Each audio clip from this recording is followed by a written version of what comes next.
ಆಗಿದೆ. ಯಾಕೆ ಮೊಮ್ಮಣ್ಣ? ನಿಮ್ಮ ಅಣ್ಣ ನರಸಿಂಹ ಜೈಲಿಗೆ ಹೋದನಂತೂ ನಿನಗೇನಾದ್ರೂ ಚಿಂತೆನಾ? ನಾನಿನ್ನ ಕೈ ಹಿಡಿಯಬೇಕಾದ ಗಂಡ ನಿಂತೇನೆ. ನೀನ್ಯಾವುದಕ್ಕೂ ಚಿಂತಿಸಬೇಡ. ನಿನ್ನ ಅಣ್ಣನನ್ನು ಬಿಡಿಸುವ ಭಾರ ನನಗಿದೆ. ನನಗಿದೆ ನೋಡಿ, ಈಗ ನೀವೇ ನನ್ನ ಪಾಲಿನ ದೇವರು.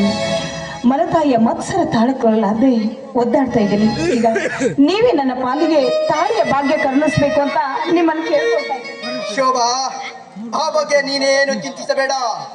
ನಾಳೆನೆ ಒಳ್ಳೆಯ ಮುಹೂರ್ತ ನೋಡಿ ನಿಮ್ಮ ಅಣ್ಣಂದಿರ ಎದುರಿಗೆ ನಿನಗೆ ತಾಳಿ ಕಟ್ಟಿ ಬಿಡ್ತೀನಿ. ಬಿಡು ಆ ಚಿಂತೆ. ಎಲ್ಲಿ ನಗು ನೋಡೋಣ. ಈ ಮಾತು ನಿಜವೇ? ನಿಜವನ್ನರಿಯದೆ ನನ್ನ ಮನಸ್ಸನ್ನು ಕದ್ದಿರುವ ಕಳ್ಳಿ ಹಾಡೊಂದು ಗೀತೆಯನ್ನು.